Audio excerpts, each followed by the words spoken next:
Congratulations, you took some first steps towards pursuing the ideas that matter to you, and you're actually seeing some progress. But maybe you're feeling a little overwhelmed because you're not sure how to sustain this in the long term. Well, today we are going to be diving in and talking about how do you maintain the progress and the momentum that you have currently made.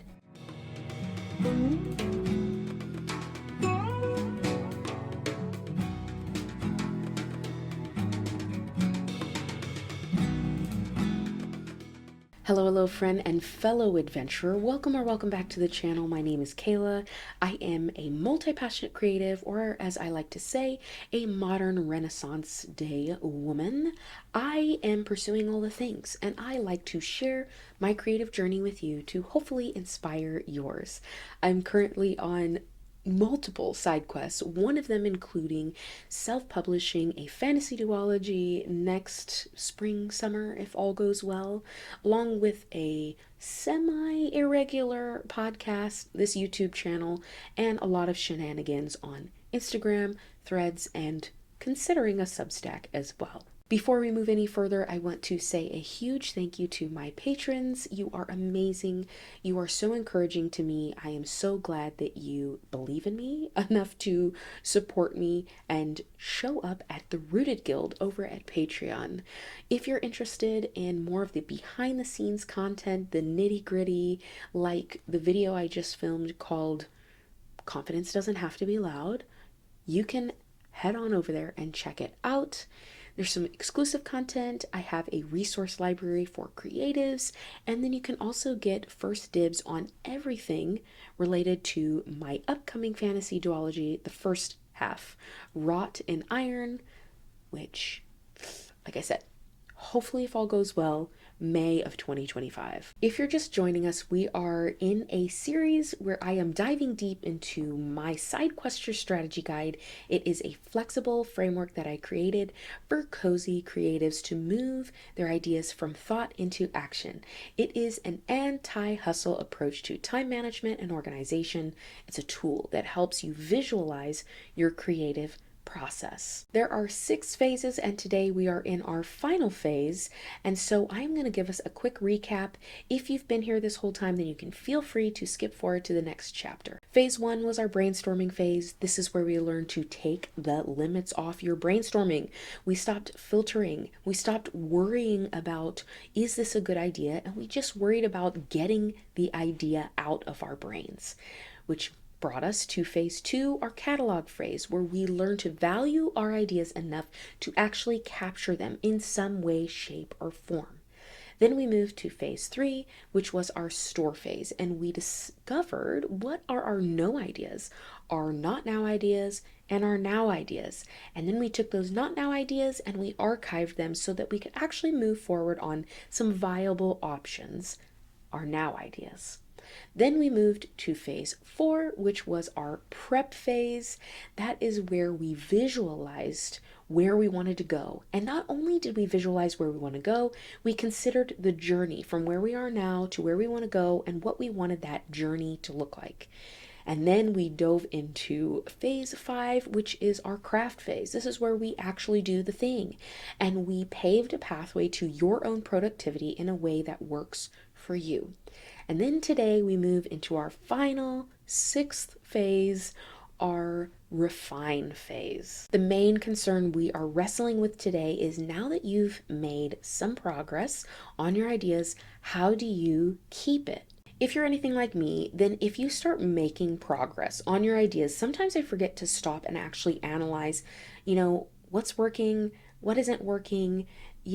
Sometimes I can go 6 months without stopping long enough to celebrate that I've actually made progress in the first place. This is why I think it's really important to set a time frame so that at the end of that time frame, you can stop and refine, really take a look and see, I've actually made a lot of progress and I should celebrate that. There are 3 basic areas of assessment that I like to do when I hit a refine phase, when I get to the end of a time frame.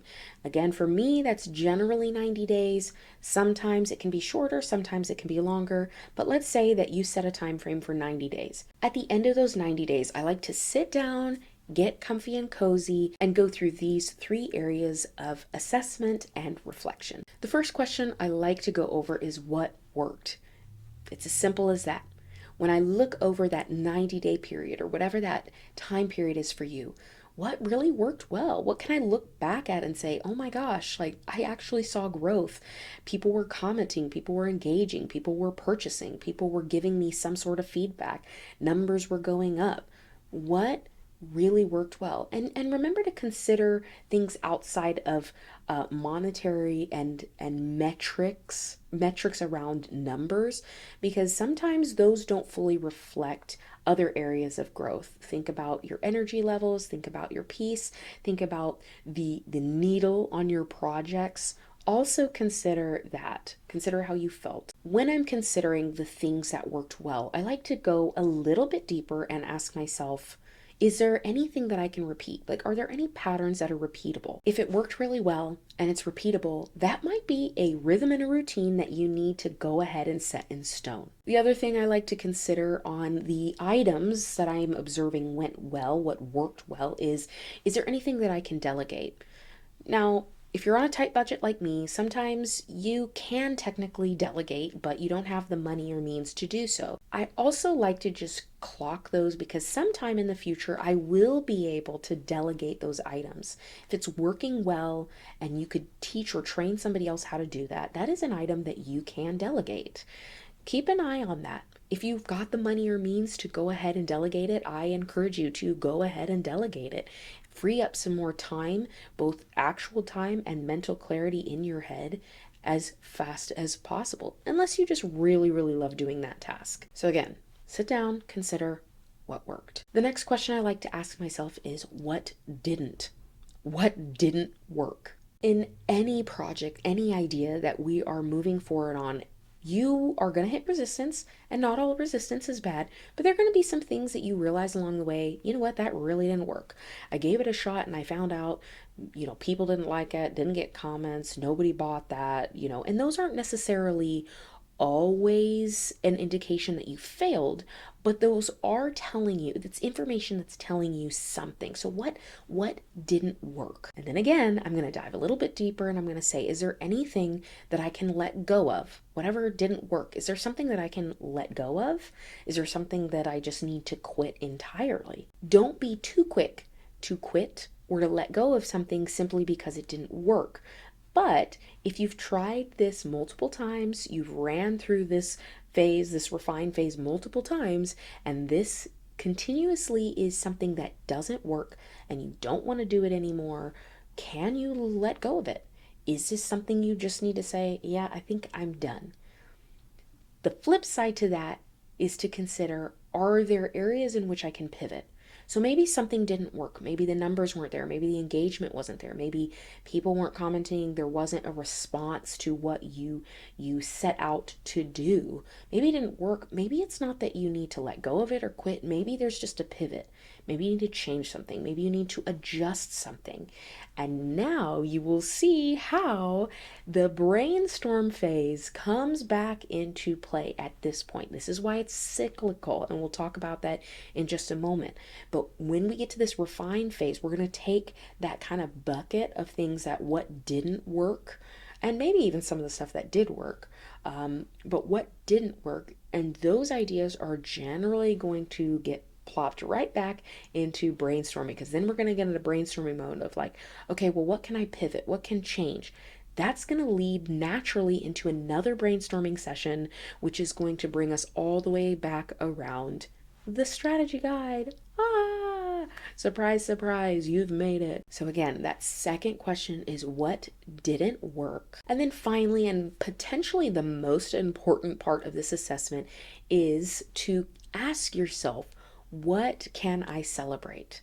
What can I celebrate? If you've been around here for any period of time, then you know that I talk about celebrating the small wins. I am very big on celebrating the small wins. I believe that people need to be happy about the tiniest, most minuscule progress, because otherwise you will just be focused on hustling, hustling, hustling until you hit those bigger milestones instead of really appreciating, like, you know what?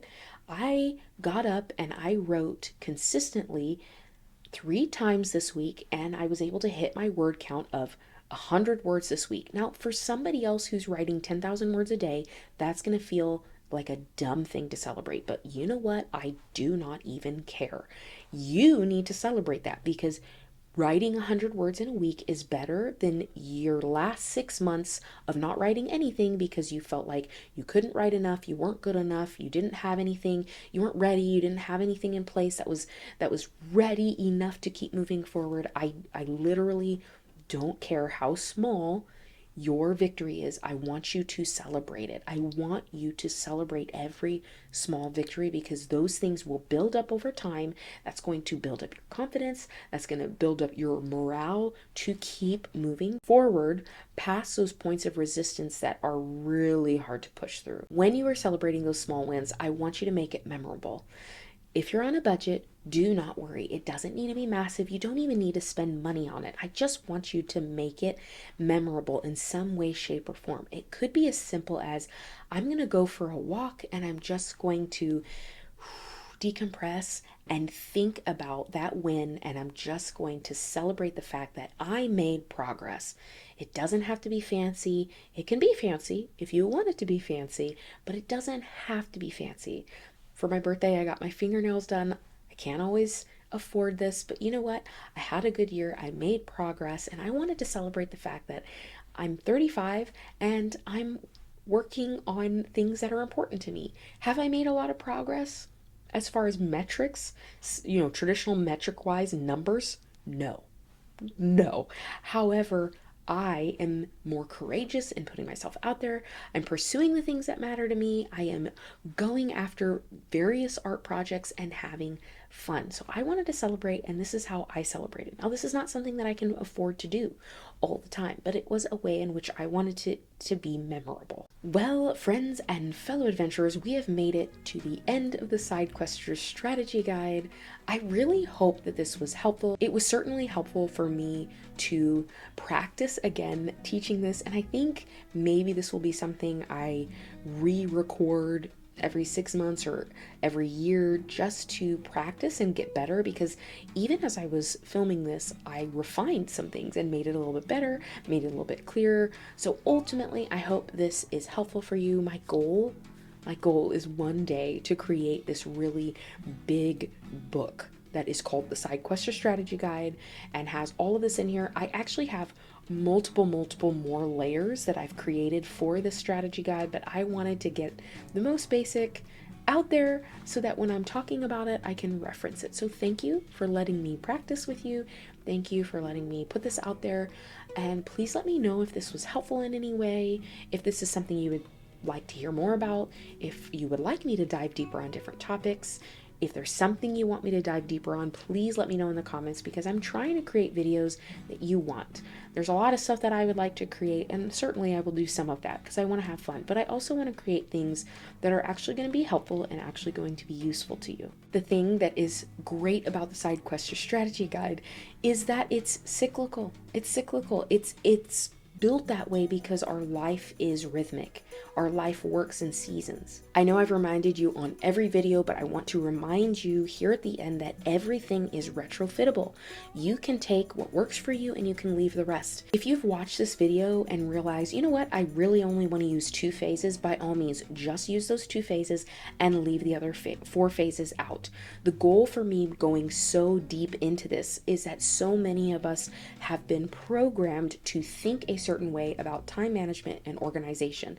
So I took these phases very basic and broke them down into their most minuscule parts, because for some of us, we need to remember that there is always another way to figure out how to get there. There's always a creative way, a creative path to pursue our ideas, to move them from thought into action, to work through our own unique creative process. Again, I want to plug the Clarity Quest, which has the Sidequester strategy guide within it. If you need something just more tangible, if you need a quick win to help you get some clarity, maybe get out of a creative rut, I encourage you to grab that. It is down below, and I think that's it. I think that's it for this video. Anyways, I was trying to come up with a really cool way to end this video, but the truth is, I think that's it. So I'll see you next time.